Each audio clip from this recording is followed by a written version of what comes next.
Hi, folks. In most of my Something I Learned Yesterday podcasts, I discuss an email or a topic. In this one, this is a special episode where I interview somebody in the industry who provides an interesting service. So I hope you enjoy it. Hello, everybody. I'm really pleased today to speak with my friend Paul Gerbino about services he provides, which I think are very relevant to publishers. So, Paul, we've talked about what you guys do. Paul is with Triumvirate Consulting. They're soon to be Creative Licensing International, and you'll understand the change in the terminology in a minute. So, Paul, what's your elevator pitch? What do you do for your clients? Greg, quite simply, it's if you're a publisher, it's time to awaken the value that's sitting in your content archives. And you do that by licensing your content. And if you're interested in licensing your content, we can help. Okay, fantastic. Now, when we've talked about this before, you've described it as like a three-legged stool of extending the brand, finding new audiences, and getting some revenue. So break that down a little. What can your customers expect in those three different areas? Yeah. So the most publishers are only focused about delivering their content to their target audience. Mm-hmm. Licensing gets your content and starts to deliver it outside of your target. And by doing that, you start to extend your brand Right. not only into different markets, but into different countries. Okay. As well as by doing that, you find new audiences, people who never heard of you, people who are reading your content and realize that you're a thought leader, and they may want to subscribe. They may want to follow you. And then the revenue that's produced off of that is probably the most highly profitable revenue any publisher can create. Yeah, so that's interesting. I suppose, if you're in marketing, you're always looking at lists and you're trying to find, here's my market. Can you give an example of like somebody who thought this was their market, and then because of content licensing or, the kind of stuff you did, all of a sudden they opened up some other sort of an area they weren't even aware of? And that's a great question, because what happens with publishing is, again, we're so focused on our target audiences that we think that's the only people that are interested in this. Right. I'll give you a quick example. When I started licensing content in 2001, I was producing news on sludge pumps and flushometers. Mm-hmm. Well, an engineer actually corrected my pronunciation. A flushometer, he said it's a flushometer. But I said flushometer gets a lot more laughs. Sounds better. Exactly. But the bottom line was, I thought all my readers of my content had grease under their fingernails, people in manufacturing facilities who are looking for new products that they can use and what they do. Right. What I found by licensing, I had patent attorneys pouring all over this. I had college professors pouring all over this. All of a sudden, it started to make me realize that there's a broader audience out there for what we do. Right. Okay. Interesting. Very interesting. Now, you've mentioned that you use three methods: licensing, syndication, and permissioning. Can you explain what those mean? Yeah, let's talk about first the syndication and the permissioning. All right. Okay. So syndication is very much, when you open a newspaper in New York or in San Francisco, you're going to see the same comic strip in both. Right. That's syndicating content, where the content will appear the same day across many different articles or journals and newspapers.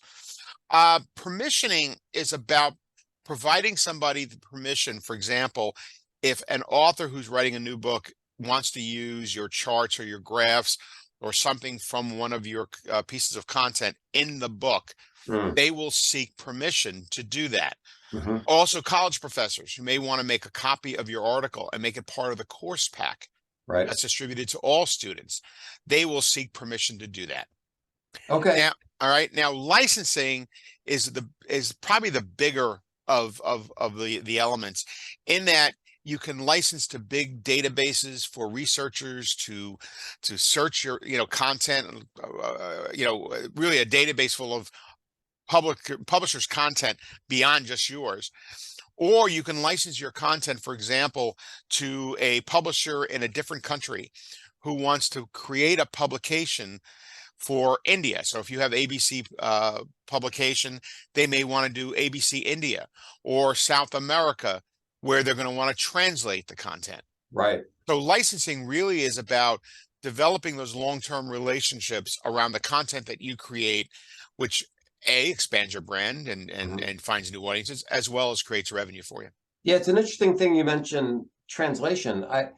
That seems like an obvious opportunity for a lot of publishers. They're publishing only in English and there's Yep. maybe a market in Spanish, and so they could license it out a Spanish version. And that's a big part of licensing, right? There's a lot of markets in different places in the world where English is not the common language, Right. where doctors who need continuing education don't read English, Yeah. but to have content translated into their local language. Same thing with business professionals who Hmm. want to know what's going on in the banking industry, or want to know what's going on in the manufacturing space. But because English is not their primary language, having it translated, localizing it makes it easier. Sure, sure. So, Paul, we've discussed this before. I'm the kind of guy who I walk into the men's warehouse and I see a coat that I like, and the first thing I do is I look at the tag. I want to see the price. So give me a broad sense. What's the upside here? What can a publisher expect out of this kind of an Yeah. effort? Yeah, and I'm sure you get a lot of responses. Well, the price depends. Hmm. So unfortunately, I'm going to give you the price depends, and it depends Okay. on several factors.